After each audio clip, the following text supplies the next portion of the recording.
Bienvenue sur la chaîne Résumé Otaku. Aujourd'hui, nous allons faire le résumé de Walt and Darem. L'histoire commence en l'an 2040 et le monde est technologiquement avancé au-delà de tout. Seuls les gens qui veulent travailler vont travailler. Sinon, ils peuvent se détendre. L'IA a pris le contrôle du monde en termes d'emploi. Reto est un garçon ordinaire qui poursuit des études de médecine dans l'espoir de devenir médecin. Mais il est lui-même rongé par une maladie qui n'a pas encore de remède, mais il peut survivre en utilisant la technologie du sommeil froid, ou comme on l'appelle, l'hibernation. Tant que le remède à la maladie n'aura pas été créé, Rohito dormira en attendant le remède. Le dernier jour, Rohito décide d'avouer ses sentiments à Elisa, son amour de longue date. Il semble avoir de sérieux problèmes d'engagement et a attendu jusqu'au dernier jour. Elisa ne peut pas donner sa réponse. Comment le pourrait-elle? C'était si soudain, mais Rohito s'en fiche, il ne peut pas lui demander de l'attendre pendant 5 ans de toute façon. Rohito se rend ensuite au cabinet du médecin où il sera endormi aux côtés de son grand frère Yu et de sa petite sœur Meru. Les deux seuls membres de sa famille encore en vie alors qu'il est prêt pour la procédure. Elisa arrive également, ce qui prouve qu'elle l'aime bien. Après tout, c'est un soulagement pour un homme qui va passer les 5 prochaines années en mode Captain America. Il lui donne son médaillon en guise de garde et se dirige à nouveau vers son avenir. La procédure commence alors. Reto est placé dans un récipient et le liquide s'y déverse. Les voix de ses proches commencent à s'étouffer. Juste au moment où il s'évanouit, il peut faiblement entendre Elisa lui dire qu'elle attendra qu'il se réveille. Reto ouvre alors les yeux après 5 ans. Et il est étrangement entouré d'infirmières qui semblent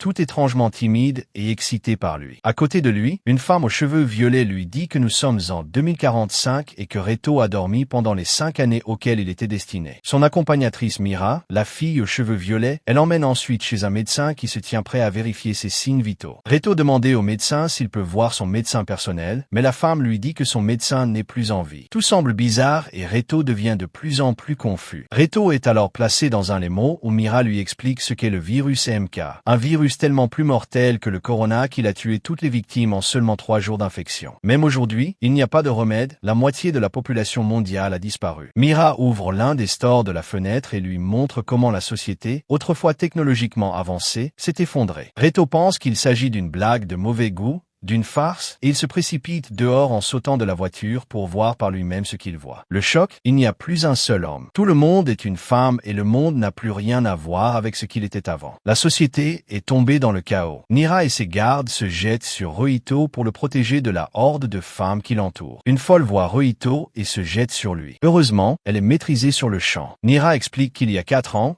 le virus MK mâle killer virus est apparu et a anéanti la population masculine, à l'exception de lui et de 4 autres hommes immunisés qui ont été congelés de la même façon et qu'ils sont obligés d'avoir des enfants pour sauver l'humanité de l'extinction. L'histoire semble être tirée d'un roman de science-fiction, mais c'est la vérité et maintenant Reto fait partie d'un harem, qu'il le veuille ou non. Cependant, Reto est catégorique, il ne veut pas coucher avec des centaines de femmes juste pour avoir des enfants avec elles. Au fond, il est toujours loyal envers Elisa. Pour convaincre Reto, Mira fait appel à sa sœur Maru Mairu, qui est maintenant une adolescente arrivée et explique que leur frère Yu a contracté le virus et a dû être congelé pour sauver sa vie. Elle explique également que Elisa, qui était activement impliquée dans la recherche d'un remède contre le virus MKA, également disparu depuis 3 ans. Reito est désemparé. Il appelle même Elisa. Mais si c'était si simple, Elisa était vraiment perdue ce soir-là. Reito réalisait à quel point les femmes sont sérieuses. Lorsque Mira arrivait dans sa chambre et commence à se déshabiller devant lui pour lui demander sa semence, Reito l'arrête à mi-chemin et la renvoie. Mais les choses vont devenir de plus en plus sérieuses à partir de maintenant. Reito élaborait un plan le lendemain. Lorsque Mira l'emmène voir le catalogue des femmes qu'il pourrait choisir et féconder, Reito demandait 1 mois de délai pour trouver Elisa. Il lui dit que s'il y a quelqu'un avec qui il finira par sortir, ce sera Elisa et personne d'autre. Mira est d'accord, mais jusqu'à ce qu'Elisa soit retrouvée, elle enverra une fille différente dans sa chambre chaque soir pour qu'elle le séduise et elle l'obliger à les féconder. Cela n'a pas d'importance s'il ne le fait pas, mais elle continuera à lui envoyer des filles de toute façon. Ailleurs, dans le même établissement se trouve un autre homme qu'ils appellent le numéro 1, mais qui s'appelle Kijino. Il est l'un des autres hommes immunisés contre le virus MK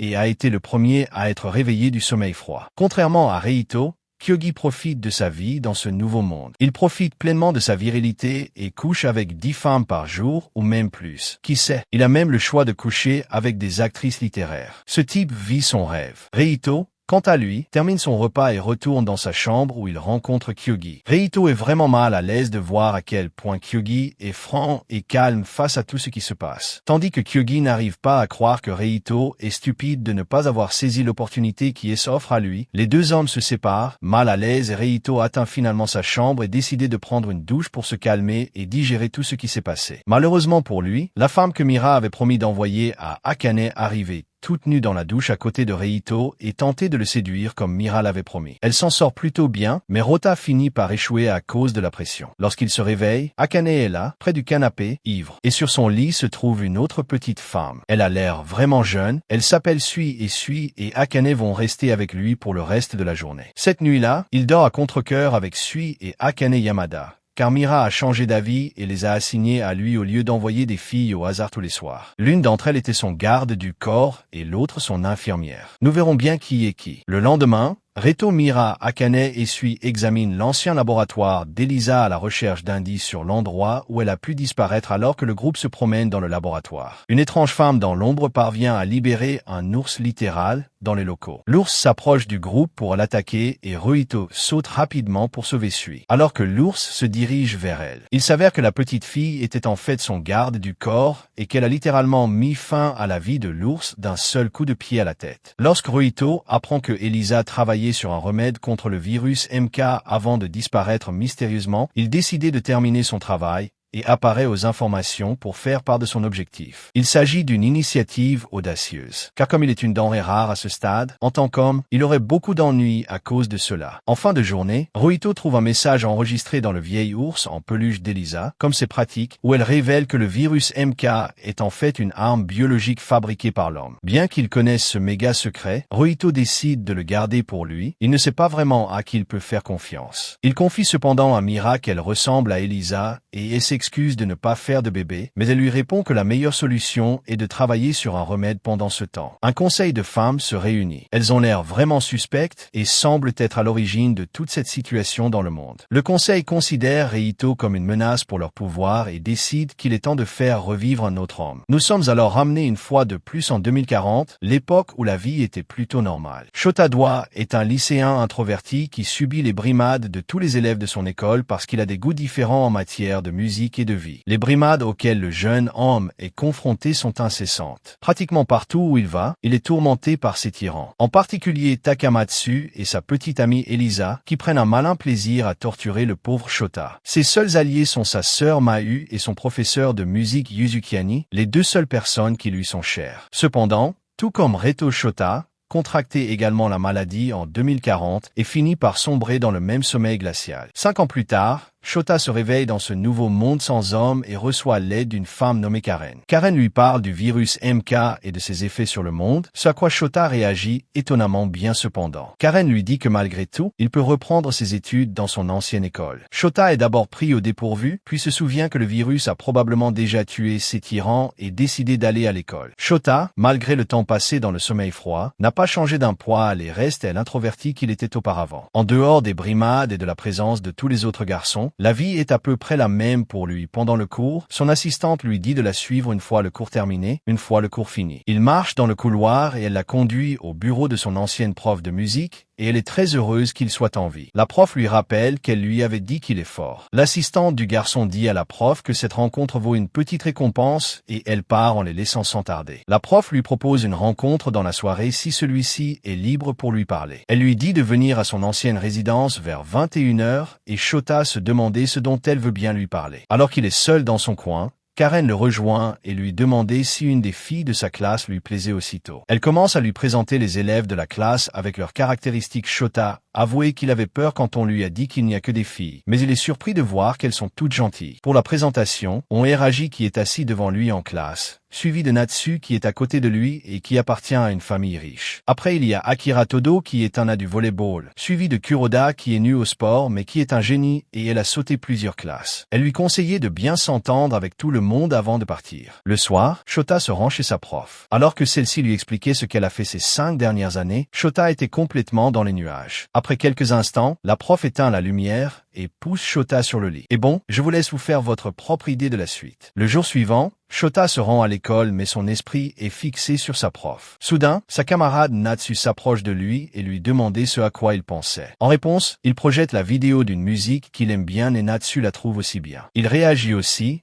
s'immisce dans la conversation et dit qu'elle est une grande fan des artistes que Shota a projetés. Mathieu se sent mise de côté, alors elle part. Après sa discussion, il fait un petit tour par le gymnase où les filles s'entraînent. Soudain, le génie de la classe Kuroda Shifuyu se pointe à côté de Shota et l'accuse de reluquer la poitrine des filles. Après cela, elle rentre dans le gymnase et défie Akira au volleyball qui est son domaine. Akira envoie un smash en bonne et due forme à Kuroda qu'elle reçoit en pleine face avant que la balle ne rebondisse sur Shota. Akira se met à genoux et s'excuse auprès de Shota qui dit que ce n'est rien après cet incident. Shota se rend en salle de musique où il est rejoint par Yuzuki qui s'excuse de l'avoir retenu trop tard hier. Elle lui demande si ce qui s'était passé hier la dérangeait et Shota répond que pas du tout ailleurs. Karen fait un rapport à ses supérieurs sur la situation et sur le fait que le numéro 3, alias Shota, fait un travail décent. Les supérieurs lui demandaient pourquoi ils ont dû ouvrir l'école et Karen révèle qu'elle crée un cadre approprié pour Shota. En plus, tout le monde dans l'école est venu avant la conférence de presse de Reto, alors elle pense toujours que Shota est le seul homme vivant bizarrement. Il s'agissait d'une course entre les femmes pour voir quel homme mettrait le plus de filles enceintes. Quelques jours se sont écoulés et Shota s'est bien intégré dans ce nouveau monde. Il passe la nuit avec Yuzuki pratiquement tous les jours après leur petit tête-à-tête la première semaine de Shota. Une semaine plus tard, Karen entraîne Shota au cours de natation et dit aux filles que Shota va maintenant participer au cours avec eux. Mais il dit que ce n'est pas vraiment son truc. Après des allusions de Karen sur sa relation avec Yuzuki, il comprend que c'est elle qui est à la base de tout cela, ce qu'elle confirme en disant qu'elle a aidé Yuzuki, car elle est bien trop timide. Pendant la séance d'étirement, ils se fixent mutuellement. Lui, il réagit. Pendant la séance de natation, les filles se font la compétition entre elles pour voir celle qui est meilleure. Pendant ce temps,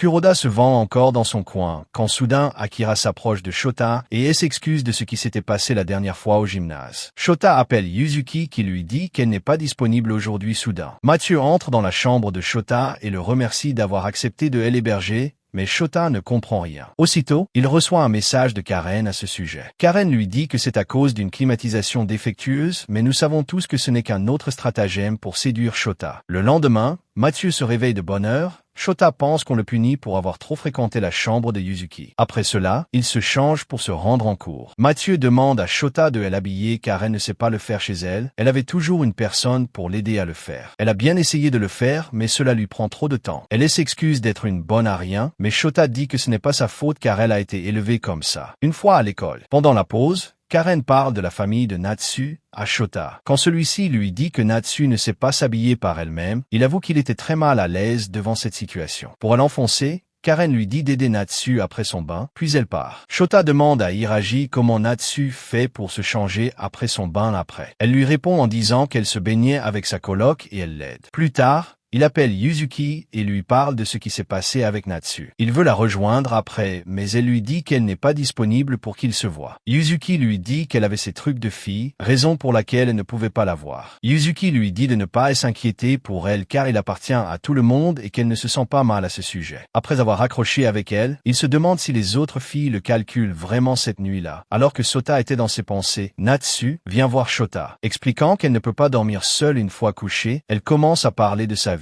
Elle lui confie que son père lui avait arrangé un mariage avec un homme plus âgé qu'elle une fois qu'elle aurait fini le lycée pour le business de son père. Mais heureusement, l'homme et son père sont morts. Elle dit qu'elle est contente que le virus soit apparu. Elle avoue à Shota qu'elle est tombée amoureuse de lui la première fois qu'elle a vu ailleurs. Reto regarde la télé après avoir réalisé une télé-réalité. Il voit que tout le monde ne fait que parler de lui après. Il pense qu'il aurait dû garder sa conviction de recherche pour lui. Il demande après sa sœur, alors Mira lui révèle qu'elle ne fait que des allers-retours dans le quartier des réfugiés pour éviter de mettre en jeu la vie de Maïru. Mira compte lui interdire la sortie. Nous voyons Reito qui tombe sur Kyogi qui lui montre une échographie de son enfant. Reito dit qu'il n'est pas prêt pour être papa. Lorsque Yuzuki revient enfin, Shota va la voir et implore son pardon. Mais elle dit que tout le monde le sait et qu'il appartient à tout le monde. Il demande des explications, mais Yuzuki lui dit de parler à Karen. Il la fait venir et lui dit que depuis qu'il est réveillé, il n'y a que des trucs étranges qui lui arrivent. Karen tente d'esquiver, mais Shota lui fait comprendre qu'il n'y a pas moyen qu'elle le fasse. Il avouait qu'il croit en la disparition des hommes ainsi que à la cryogénisation de certains. Il demande alors si des hommes comme lui existent et si l'école est une mise en scène pour faire des expériences sur lui. Il dit qu'il est fort probable que pendant son sommeil, les tests effectués sur lui n'ont pas permis de comprendre le virus pour créer un traitement. Il dit que pour lui de se suicider en faisant des tests sur par force. Elles ont rassemblé des filles dans l'école pour le distraire pendant qu'elle continue les tests pour lui éclaircir les choses. Karen lui demande de se rendre en classe avec elle. Une fois en classe, Karen dit à Shota qu'il n'était pas loin de la vérité et lui a avoué que cette école a été réquisitionnée spécialement pour lui pour faire du mating, c'est-à-dire l'accouplement. Elle explique que pour éviter des problèmes avec les futurs enfants, il faut que Shota pratique le mating. Elle lui rassure qu'aucune des filles de l'école ne le déteste et au contraire, elles ont un grand intérêt pour lui. Ailleurs, le conseil de femmes louches du Japon décide que puisque le numéro 2 Rohito ne s'accouple avec personne, Mira ne fait pas bien son travail et est décidé de la démettre de son poste d'accompagnatrice alors qu'il reste moins d'un mois à Rohito pour mettre au point le remède avant de devoir s'accoupler. La situation à l'intérieur de l'endroit devient de plus en plus intense à chaque minute. Il est très occupé par ses recherches, mais il n'a fait aucun progrès dans la lutte contre le virus frustré. Il sort du bureau et tombe sur Maria Kuroda qui court partout sans rien d'autre que sa blouse de laboratoire. Ils tombent tous les deux l'un sur l'autre d'une manière très maladroite, ce qui est vu par Rea Katagiri, la nouvelle assistante de Reto. Alors que Reto signe des autographes à des filles, Katagiri s'approche et le traite de sale pervers. Ce qui surprend Reto Katagiri,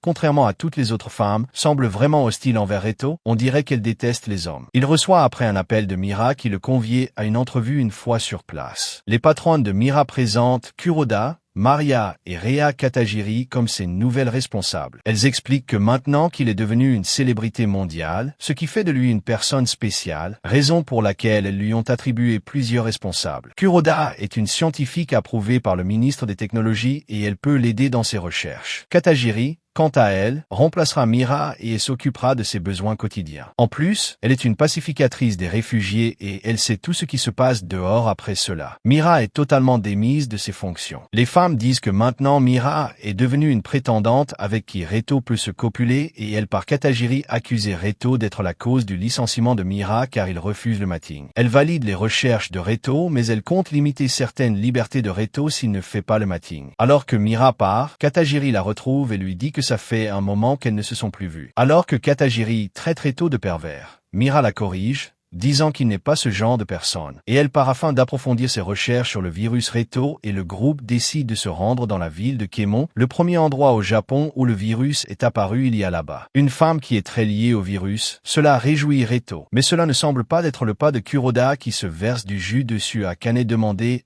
à Mira d'aller voir Reto. Mais elle dit que ce n'est plus possible car elle n'est plus sa responsable. Pendant que Kuroda essaie de se nettoyer, Reto s'approche de la porte des toilettes et lui pose des questions sur la naissance du virus. Elle répond aux questions tout en précisant chaque détail et les hypothèses possibles de l'apparition du virus. Reto se rend compte que Maria, qui est plutôt timide lorsqu'il s'agit de lui parler, mais en fait très sûre d'elle lorsqu'il s'agit de parler de virus. Elle trouve géniale l'idée de Reito Salon, laquelle l'homme serait à la base de la création du virus. Quelque temps après, ils arrivent à leur hôtel et le trouvent génial. Akane trouve que c'est dommage que Mahiru ne soit pas venue et elle s'attaque à Katagiri, disant qu'elle devrait plus s'inquiéter pour Reito. Après, Reito se rend dans un bain et dit qu'il aimerait bien aller dans les bains à l'extérieur de l'hôtel. Soudain, le bâtiment disparaît et les filles entrent dans le bain après le bain. Ils rendent visite à Taniguchi dans un hôpital. Taniguchi n'est pas très ouverte et ne semble pas vouloir révéler grand-chose. Elle les réprimande pour avoir charcuté son mari après sa mort sans sa permission. Katagiri tentait de la consoler pendant qu'elle tousse,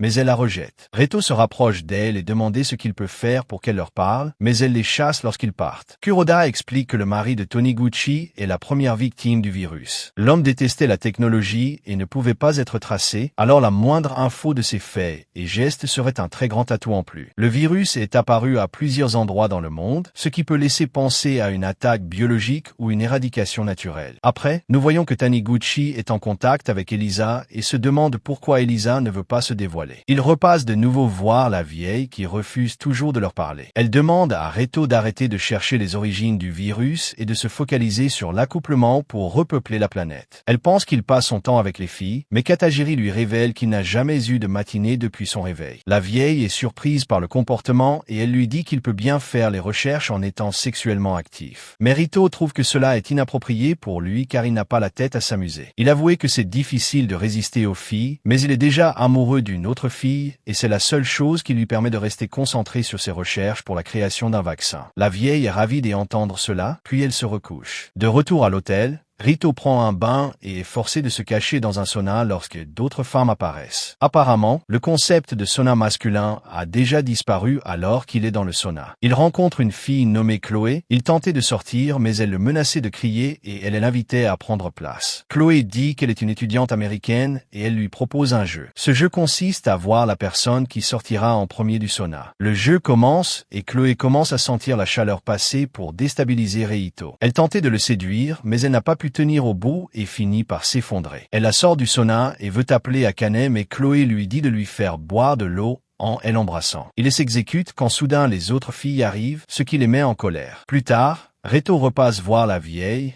et celle-ci l'envoie lui chercher des pâtisseries et il part avec Katagiri. Taniguchi invite Mira à discuter avec elle en tête-à-tête. La vieille lui demande de lui dire quel genre de personne est Reto. Elle est un peu réticente à répondre, mais finit par le faire en disant que Reto peut être égocentrique. Elle avoue qu'elle trouvait ses recherches formidables, mais elle pense qu'il peut faire du matin 1 ou 2 fois par semaine. Elle dit aussi qu'il est vraiment égoïste malgré son égoïsme. Il arrive à défendre ses convictions et pense qu'il peut sauver le monde quelque temps après Rohito arriver avec les pâtisseries, mais la vieille dit qu'elle n'en a plus envie. La vieille lui demandait ce qui se passera si le seul espoir du monde est le mating. Il dit qu'il sera obligé de le pratiquer, mais sans pour autant abandonner l'amour de sa vie. Elle se recouche et lui demandait de repasser demain pour lui narrer un peu son histoire. Elle repense à la discussion qu'elle a eue avec Elisa et trouve qu'elle et Reto ont tenu le même discours. Pendant la nuit, une personne s'est introduite dans la chambre de la vieille et lui a injecté un produit pour l'empêcher de dire ce qu'elle sait. La laissant dans un état critique avant de perdre connaissance, Taniguchi demande qu'une photo d'elle et de son mari soit donnée à Rohito. Rohito promet de le garder et de la lui remettre une fois qu'elle ira mieux. Après n'avoir rien obtenu de Taniguchi, le groupe décide de visiter l'hôpital abandonné de la région où les premiers patients du virus MK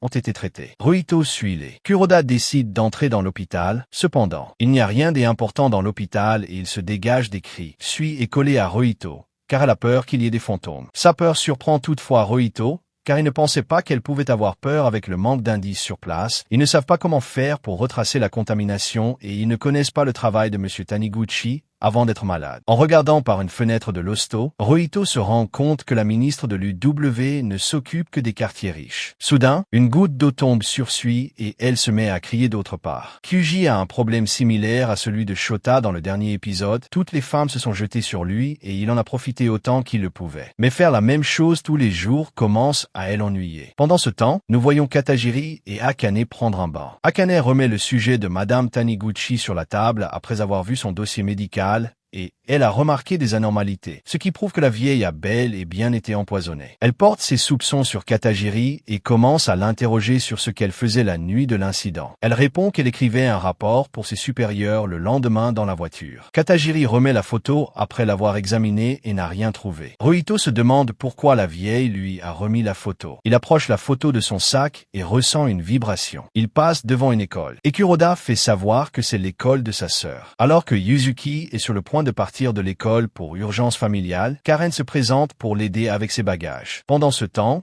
dans les rues, Kyuji se promène avec sa responsable pour trouver de nouvelles filles quand soudain il voit la sœur de Rohito et il a un coup de foudre pour elle une fois rentrée. Reto se rend dans les toilettes et approche la photo de son bracelet. Il voit un article avec des données sur la conception du virus. MK Reto pense que Taniguchi n'a rien dit à l'UW sur son mari car elle pensait que les infos sont dangereuses. Reto sort des toilettes pour partir mais il ne sait qui faire confiance dans son groupe. Après avoir fouillé les données, Rito s'est rendu compte qu'elles sont incomplètes pour progresser dans ses recherches. Il pense à se faire entourer par d'autres scientifiques. Il demande alors à Kuroda comment se fait-il que ses recherches stagnent autant. Elle répond en disant qu'elle aussi veut progresser dans ses recherches. Mais le problème est que la ministre des Technologies lui demandait de prioriser les recherches sur la production vivrière. En plus, les données sur la fabrication du vaccin sont là, mais l'accès est interdit. Elle dit aussi que les principaux chercheurs ont tous été transférés aux États-Unis. Elle dit qu'elle comprend la nécessité de réunir les chercheurs, mais elle pense qu'eux aussi ont besoin de chercheurs. Kareto et Kyogi sont sur place. Soudain,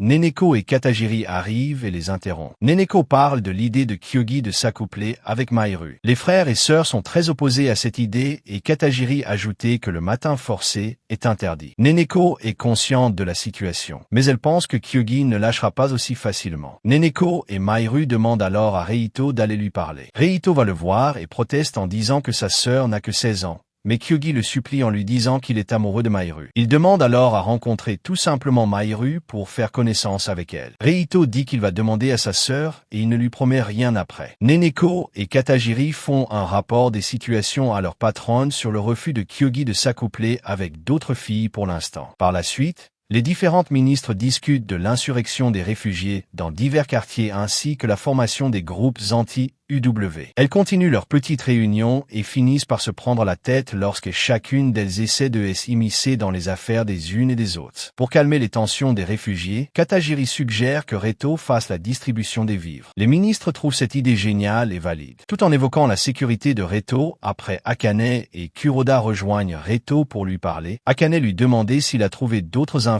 sur le virus, ce qui le surprend. Elle le soupçonne aussi de continuer ses recherches même en dehors du labo. Elle lui dit de faire attention car il pourrait être assassiné pour tout ce qu'il sait. Elle lui dit aussi que ces dernières années, les plus grandes virologues ont disparu les unes après les autres. Elle lui avouait que la ministre des Affaires étrangères est dirigeante de la branche japonaise de l'UW et sa mère soudain. Katajiri entre dans la salle de bain. Akane et Kuroda font semblant d'examiner Reito pour voir s'il va bien ou pas, mais cela répugne Katajiri au plus haut point. Akane trouve que c'est intéressant que Reito ait accepté la demande des ministres pour distribuer les vivres aux réfugiés. Alors que Mira se brosse les cheveux, Katajiri débarque et commence à la complimenter et tenter de lui avouer ses sentiments. Mais Mira la rejette, disant qu'elle ne sera jamais sa petite amie. Elle part toutefois énervée et promet de lui faire oublier Reito le jour de la distribution. Reito et celui parviennent à semer Katajiri pour aller rejoindre Akane et Kuroda dans une planque. Akane et Kuroda ont réussi à créer un accès au réseau extérieur de l'UW. Après, Reito se rend sur le lieu de la distribution des provisions et toutes les personnes présentes crient son nom dans le tas. Un trio de filles semble voir d'un mauvais œil la popularité de Reito et celui de l'UW. Une des filles pense que les ministres tentent de les enfumer en envoyant Reito et quelques provisions. Une femme se rapproche de Reito et dit que son rêvé de le voir se réaliser. Enfin, Kuroda se demande quand est-ce que la distribution va s'arrêter. Pendant ce temps, une sniper se tient sur un toit et prend Reito pour cible, mais avant qu'elle ne puisse le tuer, elle se fait éliminer par la sœur de Katajiri. Celle-ci informe sa sœur que la sniper est morte. Elle a scanné son visage, mais n'a rien trouvé sur elle dans la base. Sa sœur lui demandait si elle est amoureuse de Reito et elle dit qu'elle le déteste, mais elle le fait pour Mira une fois de retour. Reito et Maru vont rencontrer Kyogi. Il fait de son mieux pour attirer l'attention de Maru, mais elle ne le calcule même pas soudain. La serveuse arrivée pour débarrasser la table malgré le fait que Kyogi n'est pas fini. D'autres filles du restaurant demandent à la serveuse comment était Reito, et la serveuse dit qu'il est comme à la télé. La fille dit qu'elle aimerait bien être enceinte de lui, mais la serveuse lui dit qu'il ne pratique pas le matin. Au même moment, nous voyons Mira qui s'est goinfrée de plusieurs plats et qui en redemande. Mahiru finit par quitter leur tête-à-tête avec Kyogi, qui est surpris qu'elle l'a largué. Plus tard dans la journée, Kuroda et Reito se retrouvent dans leur planque pour continuer leurs recherches. Reito avoue être surpris par ses capacités de hakim et lui dit qu'elle ne connaît que quelques notions de base qu'une de ses amies de la fac, très calée sur le sujet, lui a montré. Elle révèle qu'elle aussi a fini par aller aux États-Unis. Reito lui suggère de prendre contact avec cette amie pour avoir des infos, mais elle dit que c'est impossible. Soudain, quelqu'un cogne à la porte et voilà un Kane qui arrive avec un masque qui fout la trouille à ses amis pendant que Kuroda continue ses recherches. Elle tombe sur le nom de son amie et bien d'autres chercheuses qui sont supposées être envoyées aux États-Unis dans les fichiers de l'hôpital de Keimon. C'est ainsi qu'ils se rendent compte que les dernières traces de ces chercheuses s'arrêtent dans cet hôpital, ce qui leur permet de déduire que le virus a été créé dans cet hôpital. Dans un avion, nous voyons l'émissaire que l'UW est en train d'envoyer au Japon. Elle est en échange avec Chloé sur l'urgence d'amener Reito aux États-Unis après qu'il a révélé au monde l'existence des des hommes immunisés contre le virus. En plus, Chloé pense que la branche japonaise leur cache l'existence d'autres hommes, raison pour laquelle l'UWA fait appel à Mansfield. Pendant ce temps, au QG de l'UW du Japon, les ministres font une réunion d'urgence pour parler de l'arrivée de Mansfield. Mansfield fait partie d'une organisation de l'UW chargée de surveiller ceux qui en ont après l'UW. La ministre des Technologies dit qu'elle a réprimé par la force des attaques en Australie et au Canada. La ministre des Affaires étrangères pense que Mansfield est envoyé pour les terroristes, mais la ministre de l'État du Chiara pense que tout cela cache quelque chose d'autre, d'après les recherches de la ministre des Affaires civiles. Mansfield a grimpé rapidement les échelons dans l'armée et la ministre des Technologies dit qu'elle est une femme forte. Mais la ministre de l'État du Chiara pense qu'elles mèneront le jeu tant qu'elles auront les hommes à l'école. Shota entre dans la classe et salue tout le monde avant d'aller embrasser une fille qui vient d'être transférée dans l'école. Après ce baiser, elle demande à la fille de le rejoindre le soir dans sa chambre, mais elle refuse les avances de Shota. Après, nous voyons Karen qui est en contact avec la ministre et informant de l'arrivée de Mansfield le lendemain. Puis elle raccroche après avoir pris des nouvelles de l'école. La nuit, la fille qui avait refusé les avances de Shota reçoit un appel d'Elisa qui s'excuse l'avoir envoyée dans l'école et elle informée de l'arrivée de Mansfield ainsi que l'exécution prochaine de leur plan. De leur côté, Reto et sa bande décidaient de retourner dans l'hôpital abandonné pour obtenir plus d'indices sur Elisa et le virus. Et pour sortir, ils ont prétexté une visite chez Madame Taniguchi, mais ils pensent que le gouvernement les ont à l'œil. Akane demande à Reto ce qu'il pense de Mira. Il dit qu'il la trouve charmante. Akane fait une blague, à su disant qu'il y a un cadavre à côté de lui. Pris de peur, elle saute et brise accidentellement un mur, révélant un conduit d'aération. Pendant ce temps, nous voyons la conseillère de Mansfield, Miss POP,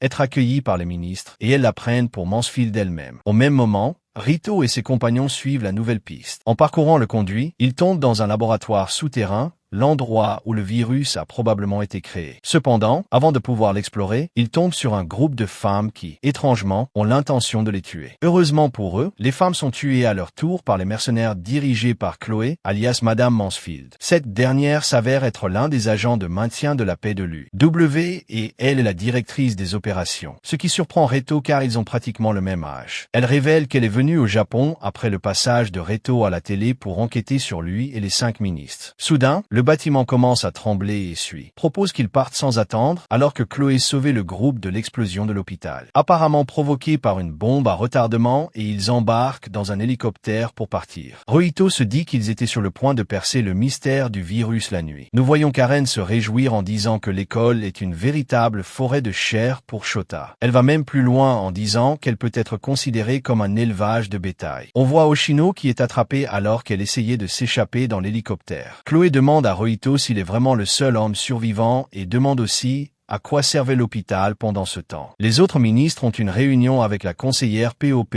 tout en livrant la ministre des Technologies en pâture, ce qui leur permet de se laver les mains dans cette histoire. Mais Pop pense qu'elles sont toutes impliquées. Après que POP leur a demandé s'il y a d'autres hommes comme Reto, elles font intervenir des agents pour l'arrêter. Mais elles se retournent contre sous les ordres de Shuto. Sans attendre, POP met en état d'arrestation les autres ministres, sauf la traîtresse, en les accusant de crimes contre l'humanité, de désobéissance à l'UW, absence de rapport et exploitation du peuple. Après les explications de Chloé, Reto comprend maintenant que Elisa s'est attirée des ennuis en voulant percer le mystère du virus MK. Chloé explique aussi qu'il y a de plus en plus d'attaques terroristes de par le monde à cause des inégalités sociales et bien d'autres facteurs. Elle lui montre l'image d'Elisa, disant qu'elle fait partie du groupe terroriste. Reto ne peut pas croire cela car l'Elisa qu'il connaît n'est pas du genre terroriste, mais plutôt souriante, joviale, et attentionnée envers tout le monde. Pendant ce temps, dans l'école, Shota a fini par avoir pitié de son esclave et la couvre soudain. Une explosion se produit, détruisant une partie de l'école. Chloé révèle qu'il s'agit d'une attaque des terroristes dans le but de capturer un homme résistant au virus comme Reto. Shota fait un rêve dans lequel il se rappelle de sa discussion avec Yuzuki qui lui dit qu'il est un garçon fort et intelligent. Shota,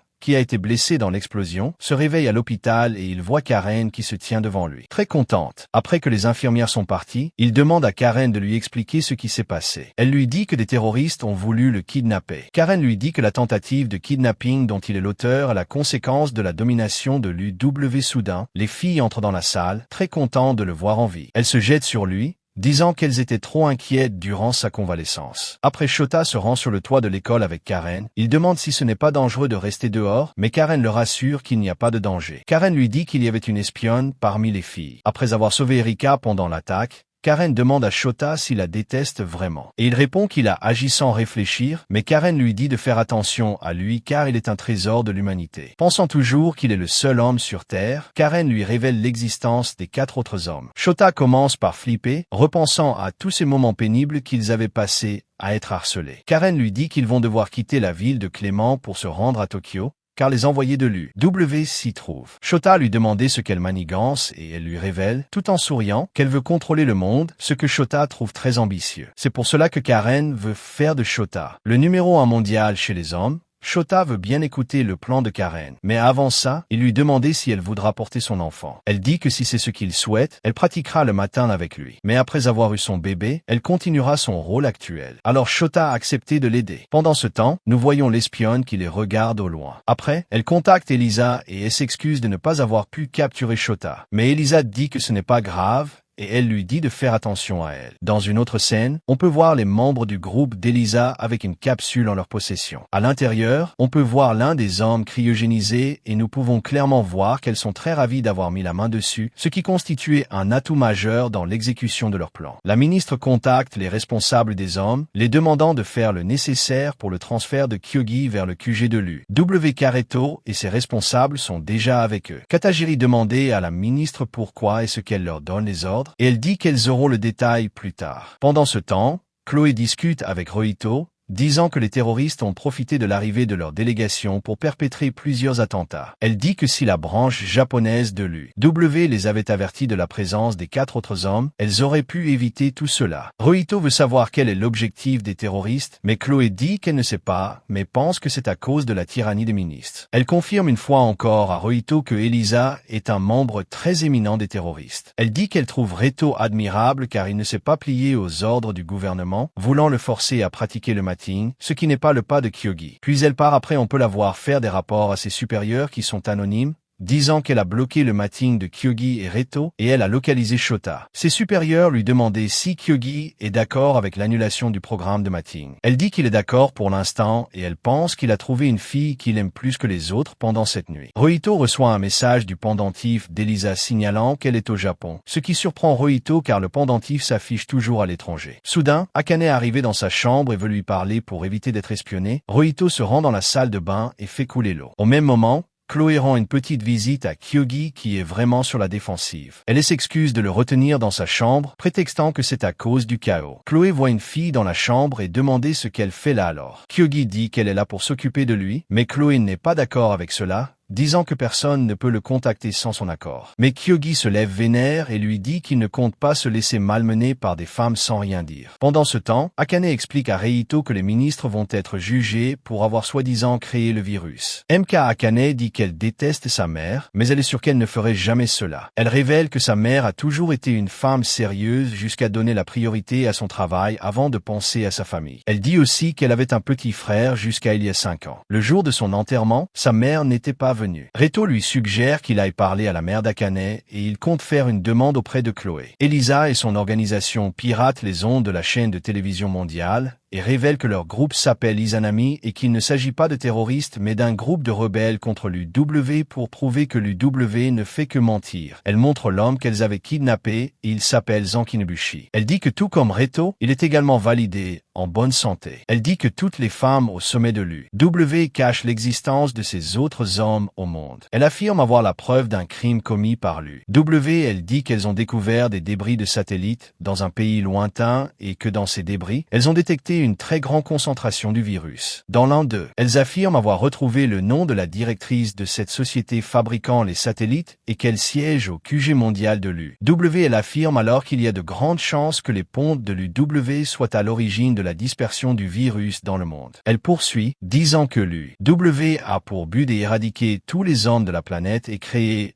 un monde uniquement composé de femmes. Les dirigeants de l'UW travaillaient à la création d'humains sans hommes et dès que cela se produira, les hommes seront tous tués. C'est pourquoi il fallait arrêter l'UW. Ils exigent que tous les hommes en stase et ceux qui sont réveillés leur soient remis. Elles exhortent le peuple à protéger leurs familles qui sont encore cryogénisées. Elisa continue son discours en disant qu'un monde sans hommes n'a pas de sens. Avant qu'elle ne termine, UW reprend le contrôle de la télévision tout en clamant et forte à la population de ne pas se laisser induire en erreur. Après la diffusion, Rohito rend visite à Chloé pour savoir à quoi riment les propos d'Elisa. Mais elle dit que si elle voulait réellement la mort des hommes, Rohito ne serait plus de ce monde. Mais celui-ci dit que sa popularité est l'une des raisons pour lesquelles il est encore en vie. Chloé dit qu'elle comprend le fait de faire confiance à sa petite amie. Mais pour elle, Elisa est une terroriste. Après, nous voyons Chloé en pleine discussion avec ses mystérieux supérieurs, qui lui font savoir que la transmission d'Izanami n'a pas été diffusée chez eux. L'une des voix lui dit que leur projet ne peut plus être arrêté maintenant. Cette même voix lui dit qu'elle doit réussir à manipuler les hommes avec grand soin. Mais surtout, Reto pense qu'il doit rencontrer Elisa à tout prix à Akane, se remémore sa visite à sa mère pendant que le chaos règne à l'extérieur. Sa mère comprend aussitôt que la population s'est révoltée et sa perspicacité surprend Akane. La vieille est surprise du timing précis pendant lequel le QG mondial de l'UW est intervenu. Akane, elle s'excuse en disant qu'elle n'est pas là pour la sauver, mais pour avoir des réponses à des questions avec les réponses qu'elle a eues à ces questions. Akane suggère qu'il parte, alors Reto propose qu'il continue cette discussion dans sa chambre. À peine dans le salon que Sui remarque qu'il y a quelqu'un dans sa chambre, il ouvre la porte pour entraîner la chambre est déjà occupée par Shota et Karen, un Shota qui semble avoir subi une chirurgie plastique dans un flashback. Nous voyons Shota dans un tube, disant qu'il ne pensait pas y retourner aussi vite. Mais Karen lui dit que cela ne durera plus 5 ans. Il demande à Karen s'il est sûr de vouloir raccourcir sa jeunesse, ce à quoi elle répond qu'il est maintenant possible de conserver l'aspect jeune d'une personne pendant 30 ans avec des techniques d'anti-vieillissement. Elle appuie sur un bouton et un liquide remplit le tube. Quelque temps après, on peut voir la naissance d'un nouveau Shota qui n'a plus de problème de vue. Il sort du tube et Karen elle emmène pour elle habiller Shota même, est étonnée par sa propre transformation. De retour au présent, Reto et Shota se serrent la main. Les filles disent à Karen qu'il est interdit d'entrer dans la chambre de Reto sans permission. Karen s'excuse en disant qu'ils ont eu peur après l'attaque des terroristes. Rohito demande à Shota où il était avant de venir à Tokyo et celui-ci dit qu'il était à Clément. Il dit qu'ils ont fui après avoir été attaqués. Karen demande à Rohito de lui décrire Chloé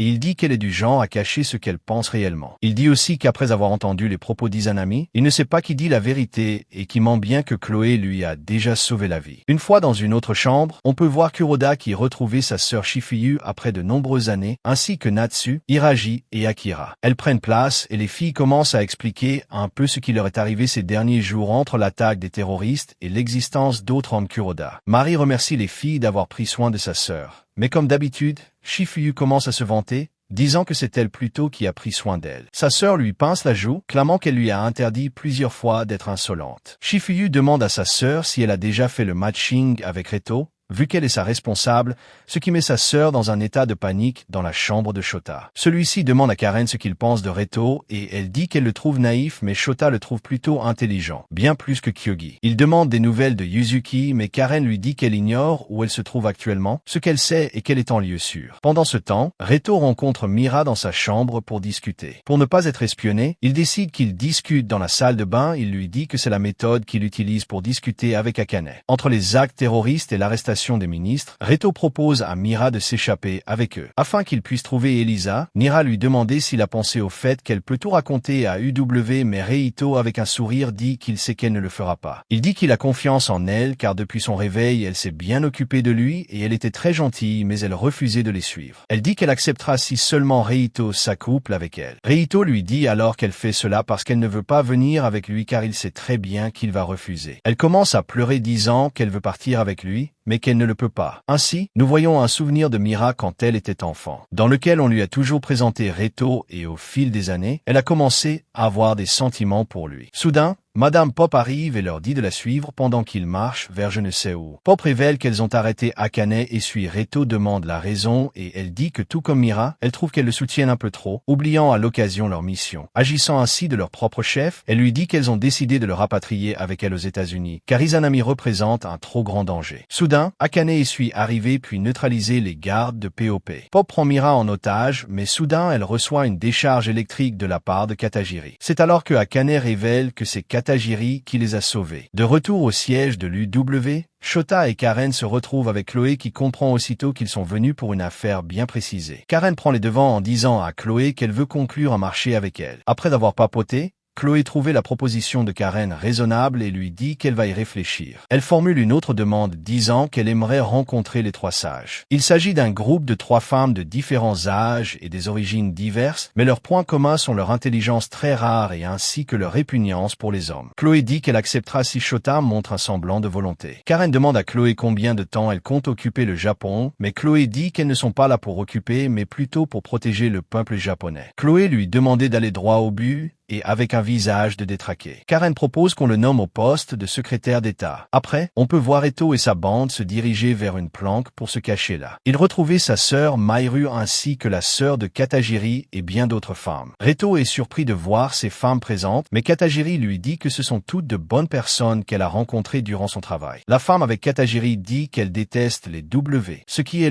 c'est des autres femmes aussi. Elle se rapproche de Maïru et dit à Maïru qu'elle comprend qu'elle ait gardé son identité secrète. L'une des femmes trouve que Reto est bien plus beau gosse qu'à la télé. Katajiri rassemble tout le monde et leur dit qu'ils vont se cacher dans la planque jusqu'à la tombée de la nuit avant de repartir. De retour au QG de l'UW, Karen trouve que Shota est plutôt en forme, ce que lui-même confirme. Il lui demandait si elle a eu des réponses de la part de Chloé, mais elle dit que non et Shota trouve que c'est tout à fait normal. Karen est informée de l'évasion de Reto, ce qui le surprend. La nuit tombée, Katajiri conduit Reto et les autres à un bateau pour qu'il les conduise à l'étranger, pendant qu'elle et Mira resteront au Japon. Katajiri promet à Rohito de faire de son mieux pour protéger son frère qui est cryogénisé. Mais avant de partir, Rohito discute seul avec Mira, la remerciant pour tout ce qu'elle a fait pour lui. Mira rétorque, disant qu'elle était très ravie d'avoir pu le servir. Rohito la prend dans ses bras, lui promettant qu'il reviendra un jour. Peu après, on peut voir le bateau quitter et prendre le large et sur le bateau, on peut voir une fille en capuchonne et dire qu'ils vont se diriger vers le sud en direction de Taïwan. Puis elle révèle son visage et on peut voir que c'est elle espionne de l'école de Shota. Elle dit que Elisa les attend sur place alors qu'il est plongé dans ses souvenirs. Maïru arrivée, elle accusant de penser à Mira et le menacer de le dire à Elisa. Puis elle lui remet une tablette. Soudain, un contact visuel s'établit et on peut voir Kyogi qui lui dit que c'est incroyable ce qu'il a fait. Il lui dit que Chloé l'empêche de pratiquer le matin et lui interdit aussi de sortir. Reto dit qu'il aurait aimé qu'il puisse venir avec eux, mais ils sont partis en urgence. Kyogi lui dit que grâce à sa responsable, il a pu mettre la main sur une tablette pouvant leur permettre de discuter en toute sécurité. Alors, il demande à Rohito de donner des nouvelles. Après avoir raccroché avec Rohito,